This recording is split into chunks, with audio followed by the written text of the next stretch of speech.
Let us pause for a while and let's just be reminded of the presence of the Lord. O God, you are our sovereign God. And Lord, every power and authority emanates from you. Lord, we pray for your wisdom and your understanding and guidance in the things that we are about to discuss this afternoon. We are praying for you to teach us, Lord, and counsel us in the way that we should go, Lord. And truly counsel us with your eyes upon us. Lord, we are praying, Lord, that your will be done on earth as it is in heaven. And as we conduct this evening, Lord, we pray for our dear chairperson, Congresswoman Leah Rodriguez, our distinguished colleagues, the resource persons, and every guest, Lord. Let your peace and let your guidance be upon all of us. And let your special blessing be always with us.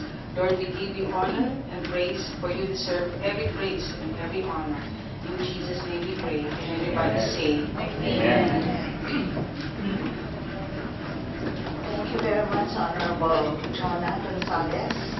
And thank you very much for coming. I would like now to acknowledge our honorable House members who are here today. May I start with, again, Honorable Jonah Cruz Gonzalez, Vice Chairperson of the Commission on Women and Gender Equality, representing CPAC party list.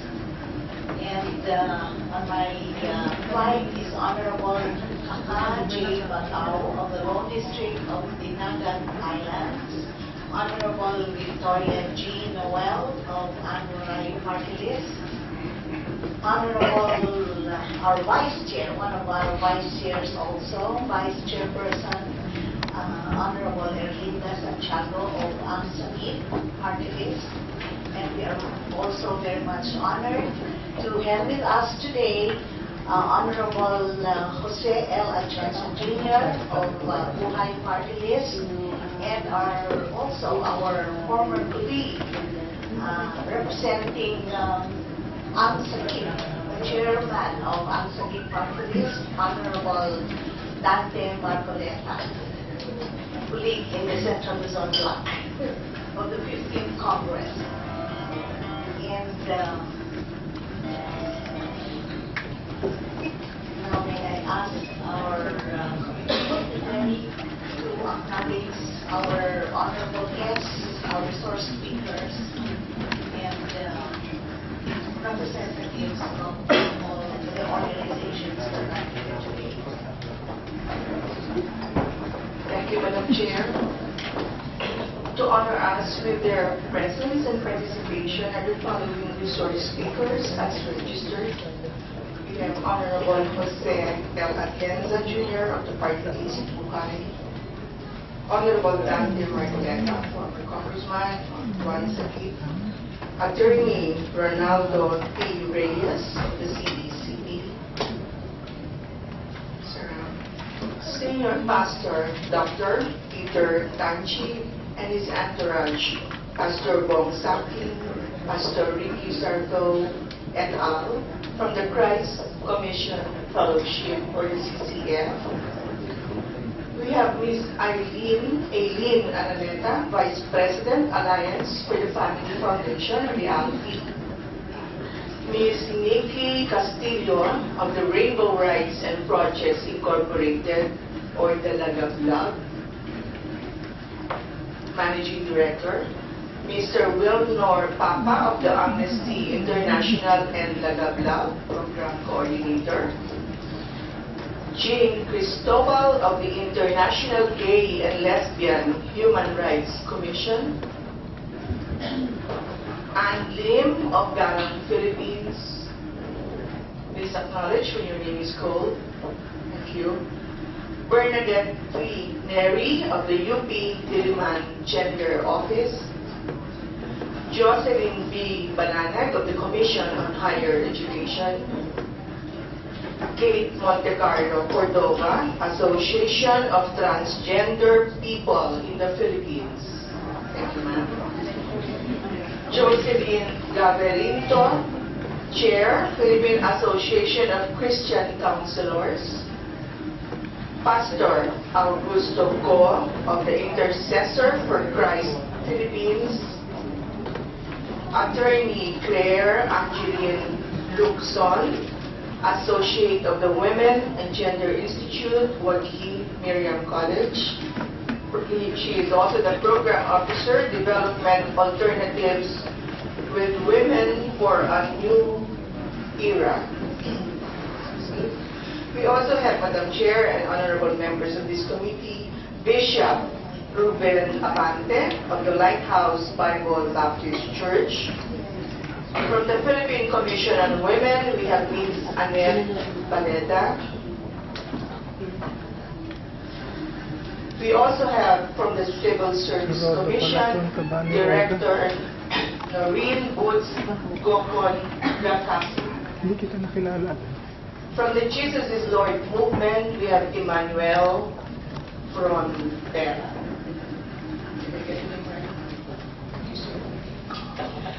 From the UP Diliman Gender Office, we have Professor Bernadette Neri. From the Library Foundation, we have Mr. Jonas Bragas. Pwede na. Sorry. These are the only ones listed in attendance, Madam Chair. Thank you. Thank you. Yes. I'm going to see if I'd like to check the papers. I am not here as I am here as a member of Congress and participating in the immigration Noted. May I also acknowledge another colleague, Representative Helen, Dr. Helen. Do we hear a motion to waive the roll call? Chair, I move waive roll call. Second. It has been moved and seconded that the calling of the roll is waived. There being no objection, the motion is carried. Do I now hear? Chair, I move that we also dispense with the reading in the minutes of the police and let the same be approved. Second. It has been moved and seconded that we approve the minutes of the previous meeting. And it has been, and there is no objection, the motion is carried.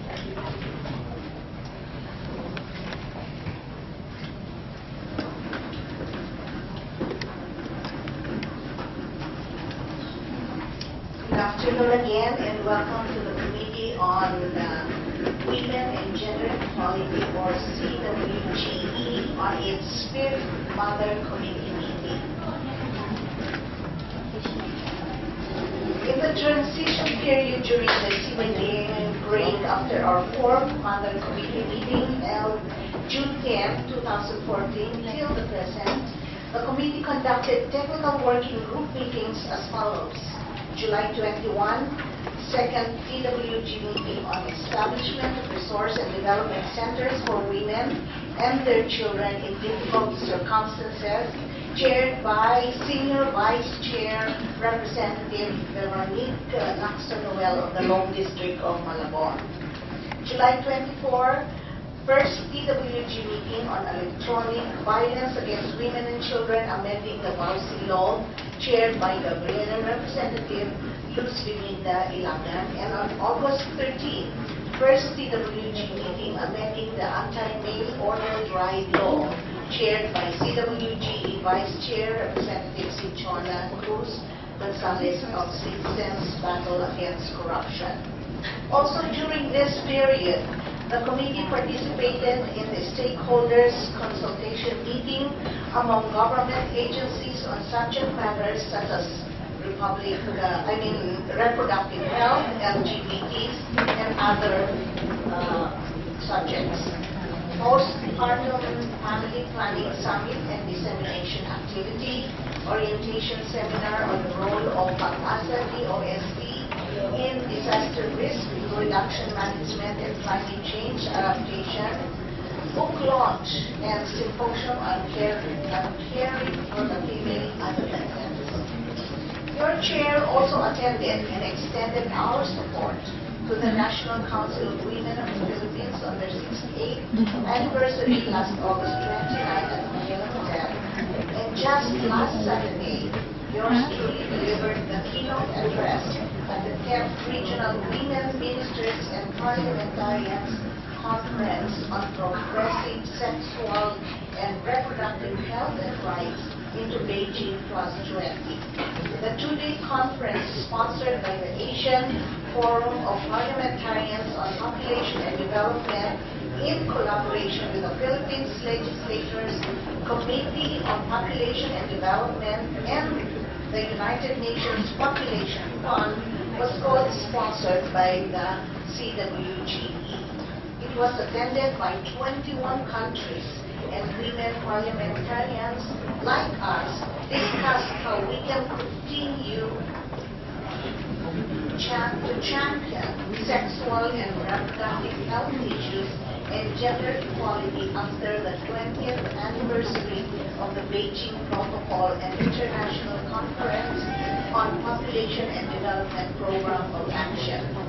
Moreover, together with Gabriela Representative Lucy Lagan, this representation joined the Women in Parliament's Global Forum Summer Summit 2014 held last July 1 to 3 at the Parliament of Rwanda in Kigali, Rwanda, where for the first time in the Parliament of Rwanda's history, they opened their plenary for a conference of a group of female parliamentarians from 58 countries around the world.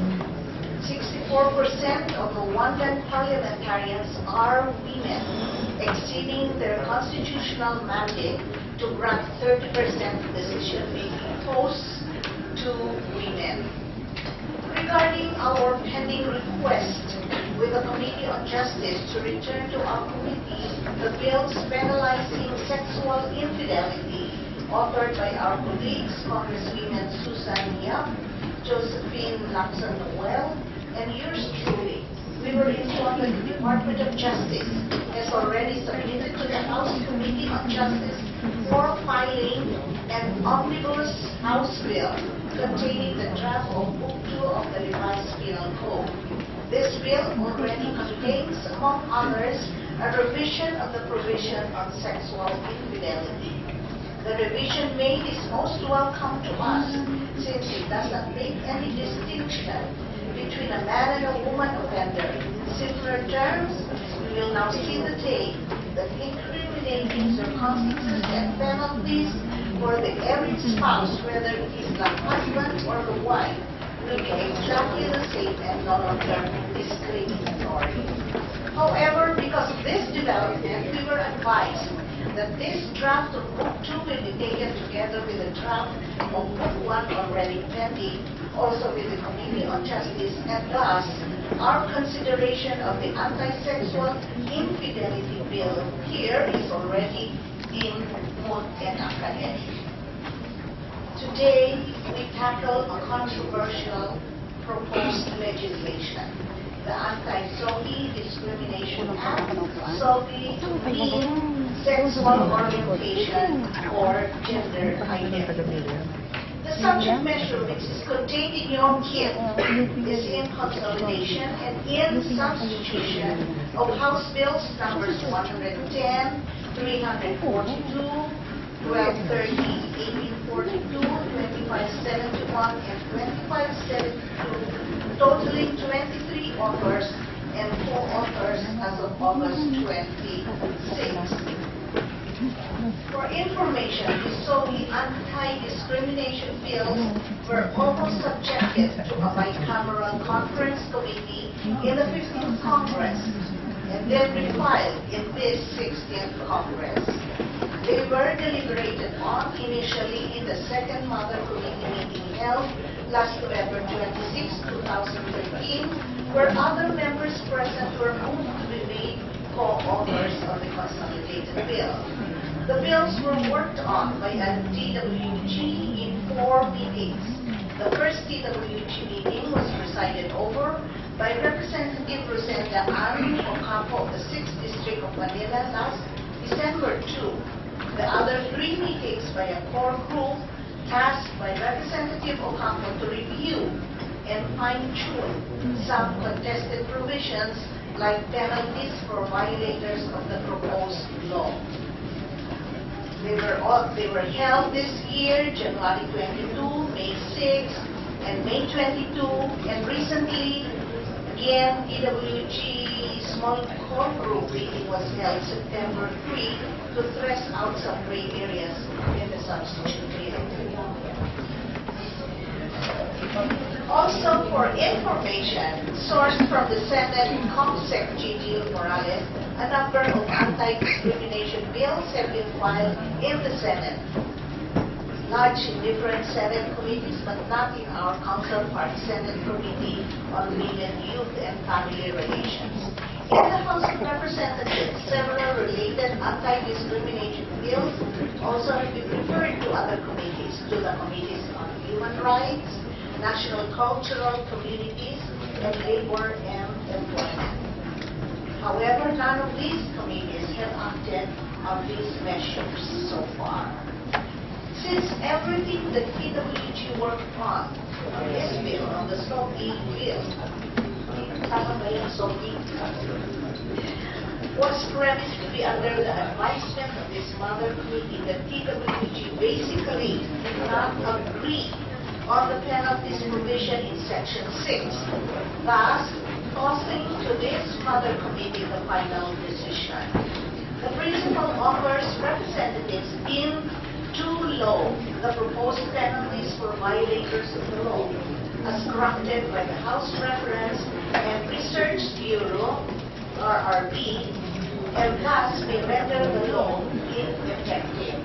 Earlier on, RRB was tasked by the PWG chair to look into existing analogous laws with penalty provisions, comparing the proposed penalties on SOGI anti-discrimination bill versus laws on anti-mousy, anti-sexual harassment, anti-child abuse, exploitation, and discrimination, and other existing laws. RRB opined that the initial recommended fine on SOGI anti-discrimination was excessive. So in your kit is the latest draft substitute bill as of August 20 for your reference. Over the years, we have maintained a committee policy for a first-come, first-speaker basis, and that, ideally for time management and orderly presentations, only one official spokesperson for each organization will be allowed to speak, and if possible, a limit of 5 minutes. So now let's buckle down to the issue at hand. Madam Chair, thank you very much for reviewing the history of the bill. I thought the agenda today was to already approve the bill and to discuss the portion that was not agreed by the authors in the TWG, which is the portion of penalties. We appreciate the attendance and presence of different resource persons if the objective is to enhance the bill. I would just like to express that the authors have already agreed on a version, on a consolidated draft version, which was the result of the TWG processes. So, and when we started the deliberation of this bill, when it was first presented in the committee, different resource persons were already asked to present their views. No? So, this afternoon, I would like to understand that the objective is to listen to different resource persons, so as to enrich the bill more and make it more relevant to the present times and to respond to the need that we want to address based on the principles enshrined on the bill.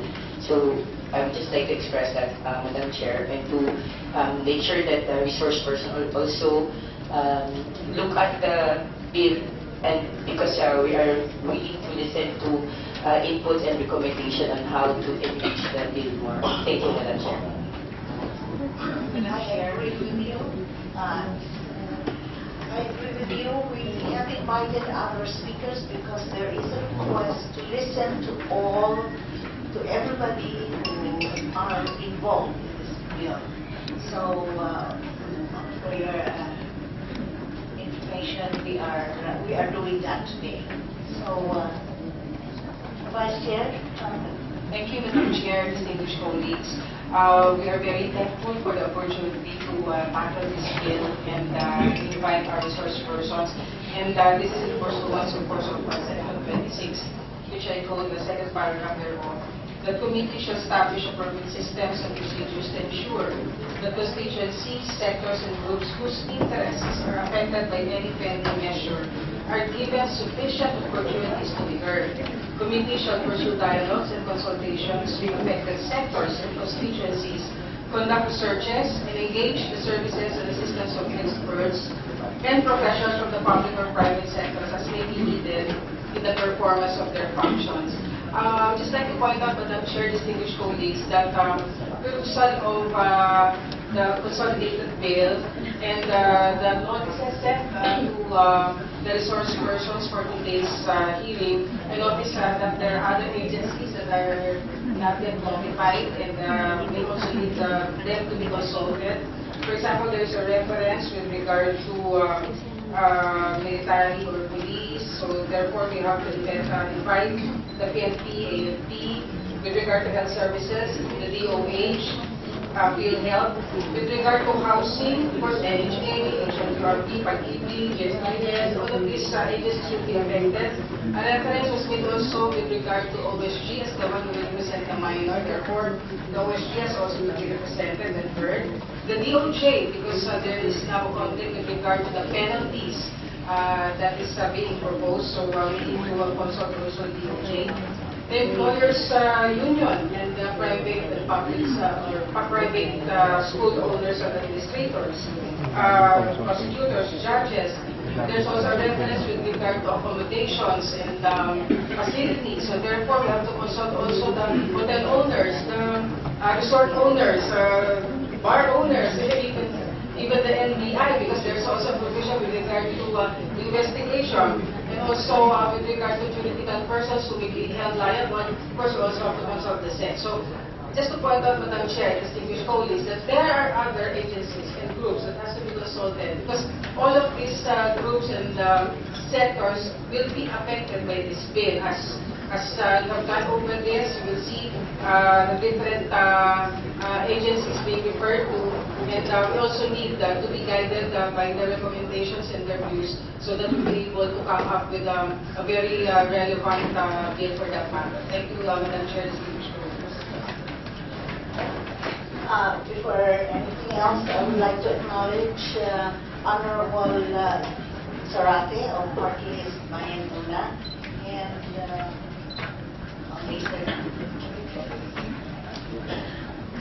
anyway, for the information of everybody, there are a lot who we sent letters to and they have already submitted their position papers, and I'd like to mention all of them.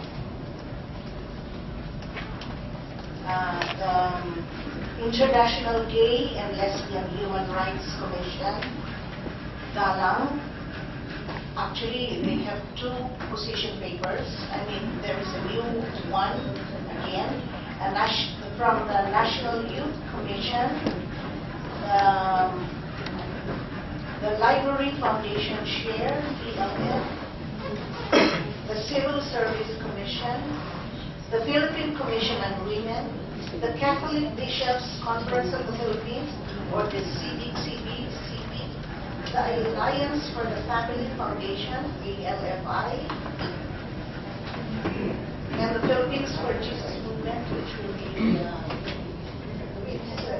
be represented by the other invitees today. And another joint position paper of the following: Development Alternatives with Women for a New Era International Studies Development here in College, Department of Psychology, Ateneo de Manila University, International Gay and Lesbian Human Rights Commission, Association of Transgender People in the Philippines, Society of Transsexual Women of the Philippines, Gender and Development Advocates Filipinos, in gender rights, independent activist, and we also have position paper from another author, Representative Sol Aragones, who cannot join us today, and also from the Reference and Research Bureau of the House of Representatives. So these are the position papers we all compiled, we have received so far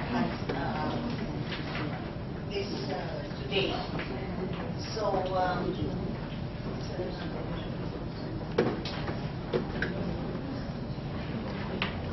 who was the first?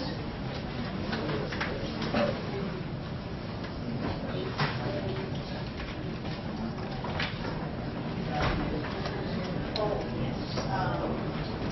Inasmuch as Honorable Rosenda Ocampo, the TW chair, is not around, she's abroad. It's already in the kit. That was, the report is already in the kit, and I hope that you have a copy, all of you. Please refer to the summarized TWG presiding officer report.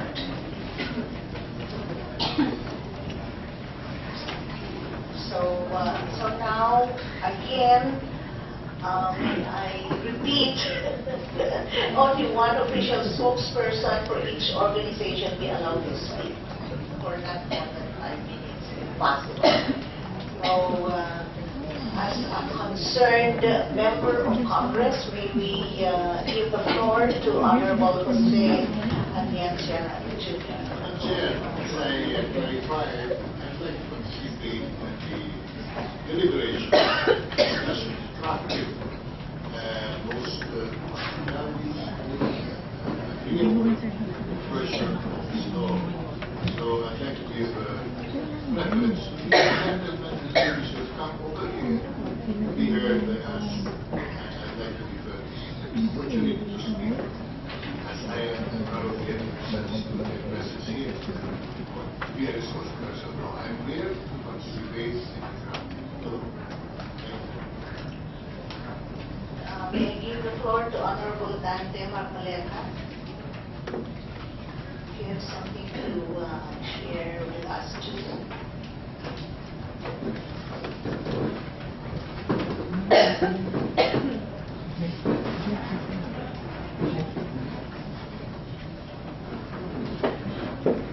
Thank you very much, Madam Chair. I do not know if I can tackle all the discomforts cited in the bill in 5 minutes, but it would have been better if we can, maybe if we can analyze the bill per provision, because for example, in the Declaration of Principle,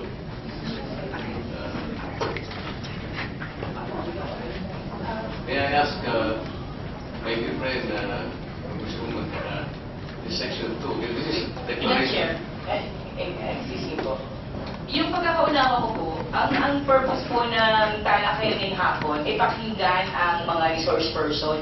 Napakahaba na po ng technical working group process. In fact, nung unang hearing po ito, nung unang sponsorship deliberation ng bill na ito, marami na din po ang resource person. Kagaya yung binabanggit ni Congresswoman Chona, tama naman. In fact, nung unang hearing, andito na po ang military, ang police, ang DOH, DOJ, at tinalakay na po. Kaya nga po, naiba na ito sa technical working group. Kaya po para sa akin, dahil ang paggawa po ng batas ay proseso, wini-welcome ko po at I'm sure ng mga authors ng bill na ito na nag-agree na sa isang initial draft na makinig pa rin sa mga input. So ang alam ko pong layunin ng talakayan ngayon ay makinig sa mga resource person na humiling na kung pwede bang sila pakinggan. Ako po, para sa akin, ay dapat po silang pakinggan. So kung ito na po ay talakayan para dun sa mga probisyong na pagkasunduan, tingin ko po yun ang naging bahagi ng trabaho ng Technical Working Group. Ngayon po, interesado po ako na bilang isang author na marinig ano po ang sasabihin ng iba pang mga grupo, interest group, stakeholders, tungkol sa laman ng batas nito kaysa po magpaliwanag doon sa section. Tingin ko po hindi yun ang layunin ng hapong ito. Ang layunin ng hapong ito ay pakinggan ang lahat ng gusto ko pong magbahagi ng